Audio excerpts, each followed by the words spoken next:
நன்றாகக் கேள். உன் வாழ்க்கையில் நீ மீண்டும் மீண்டும் அதே தவறையே செய்கிறாயென்றால் அது உன் அறிவின் குறையல்ல.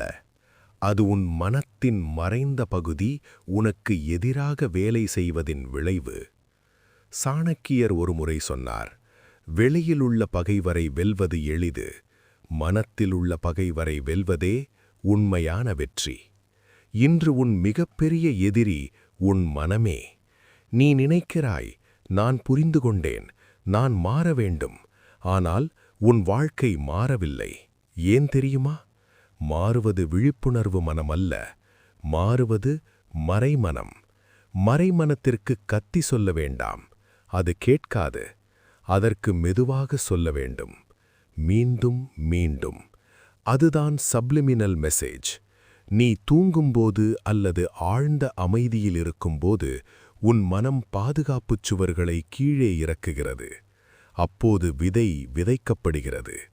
புகைப்பழக்கம் விட முடியாதவன் புகையை விட்டது அவன் முயற்சியால் அல்ல, அவன் மனம் எனக்கு இது தேவையில்லை என்று நம்ப ஆரம்பித்ததால். முதலில் மாற்றம் உள்ளே, பின்னர் மாற்றம் வெளியே. பிறகு வருகிறது காக்னிட்டிவ் லேர்னிங். அதாவது நீ உன்னையே பார்க்க ஆரம்பிப்பாய். நான் ஏன் இப்படி செய்கிறேன்? என் பயம் எங்கே உருவானது? அப்போதுதான் முழுமையான மாற்றம். சுய முறிவு உன் இயல்பல்ல, அது உன் மனத்தில் பதிக்கப்பட்ட பழைய நிரல். அதை மாற்றினால் உன் வாழ்க்கை உன் கட்டுப்பாட்டில் வரும்.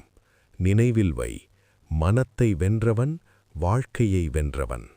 இந்த வீடியோ உங்க மனசுக்குள்ள ஒரு சின்ன நல்ல மாற்றத்தை கொடுத்திருந்தா லைக் பண்ணுங்க, உங்க ஃப்ரெண்ட்ஸுக்கிட்ட ஷேர் பண்ணுங்க.